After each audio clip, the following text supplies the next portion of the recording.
This blue color surface I want to finish.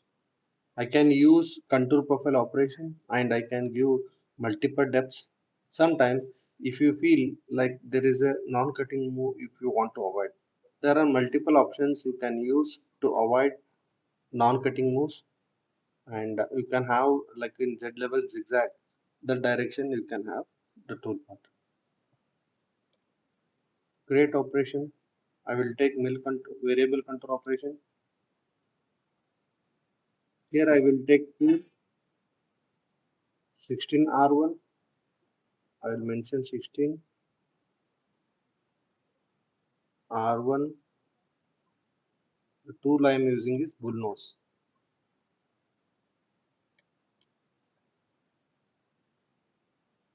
Give the specifications.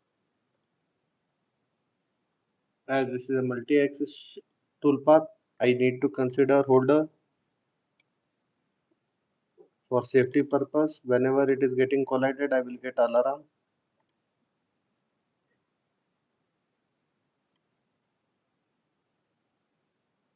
I will use surface area method. You need to check first the possibilities. Specify drive geometry when you start clicking. When it comes here, it will not take by because the tangential is not mentioned here. Also radius, here also radius, so it will not take.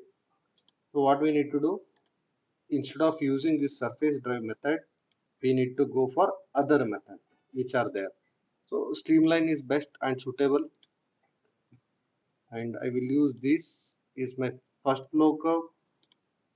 Go for add new set. This will be your second flow curve. The direction should be same. If you are willing to mention cross curve, you can mention it. In this example it is not needed, so I am not specifying any cross curves. Specify cut direction is mandatory. You need to specify from which direction it has to start and how it has to go. So these arrows will help you to select the direction. These are the possible directions which are there. I will choose this direction. So when I choose this, I can see that circle on the direction. So it means that is my direction. The tool position I kept is 10 to. The cut pattern is zigzag. How many numbers I want? 10 numbers. You can change it to constant or scallop. I will use numbers. After that, directly I will go for specifying axis avoidance. Here I am using as a finishing operations. That's why I have not mentioned any part stock. If you are doing semi-finish with this operation, you need to mention some stock over here. What it will do, that much material will be left behind on the part. If you are specifically cutting only that much cut area, you can specify. This is not mandatory in streamline option. If you are taking guiding curve, this specific cut area is mandatory. In grading curve, you cannot use a bullnose. You have to use spherical cutter or ball mill. So sometime your task is to use bullnose. So that time you go for streamline instead of guiding curve. In geometry, if you want to specify any other component where you should not touch or go near to that, that you have to specify in this. If you want to apply this check everywhere, then you need to specify in workpiece. Only for a specific operation, if you want to specify, then you have to go in geometry and specify the check. Here I am not having any restrictions over here. We'll directly move to axis and avoidance. This time normal to part, what we if we keep, then what happens? It will come 90° to the surface. That is not needed. You can go for Swarf drive. Okay, some people will feel Swarf drive is very convenient to them. You can go it. I will use some other method today.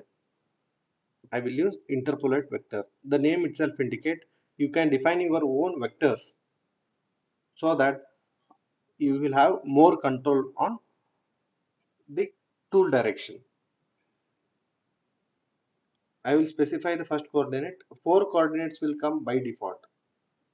4 vectors come by default. Now it is coming normal to the drive geometry or the normal to the part. Now I want to specify more one. One thing you need to keep in mind, now the control direction is U and V, means two directions I can control from here. Rotation. Sometime you want only in U direction, sometime you want only in V direction. If someone is using older versions, I'm talking about NX11, NX10, in those example you may see only U and or V direction. In newer versions you may see both the direction you can control it. And vector direction you can specify from these nodes. If I specify from this node, I need to know the taper angle on that point. So it is quite, again it depends on the human intelligence or the person who is doing. I will use a part points itself. So this is my first point, this is my second point, this will be my arrow direction of first coordinate system. The second one point is here.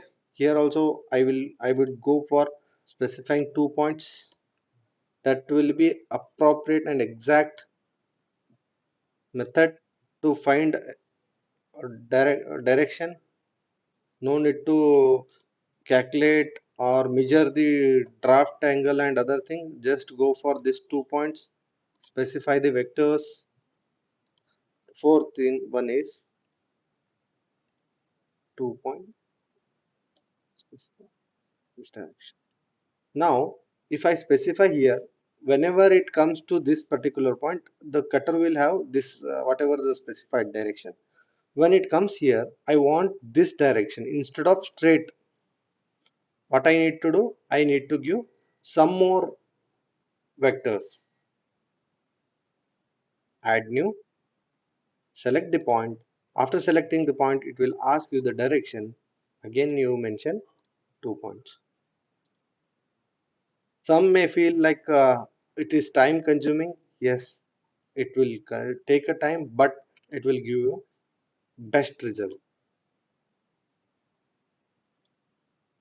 It all depends on how many number of uh, vectors you define. Sometime if your geometry is smooth, then you can take less number of vectors. Only 4 is enough. Some, if it is a critical, then go on increasing the number of vectors.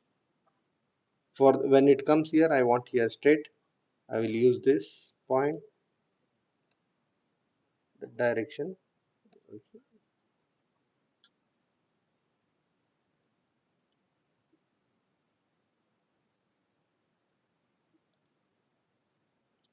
Then specify feed and speed. Here I have not specified any projection vector. I will specify projection vector because whenever the critical surface comes, it will generate a toolpath like whatever the nearest it will take, tool axis it will take, and it will generate. But if you want to be specific, I will show you how you have to specify projection vector. Now I will give spindle speed as 8000 or 18,000, depends on your machine capability. I will mention here 1800 feet. Generate the toolpath and see how exactly it is getting generated. Now it is generating like this. Now we have given tool axis is correct, but it also depends on the projection vector. Here it is tool axis. I will change it to normal to drive. Again I will try to generate. There are multiple methods to specify the projection vector. Now you may see the result which is coming is very smooth.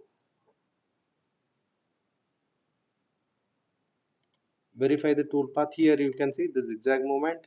There will be no, every time lift it will go to the next distance.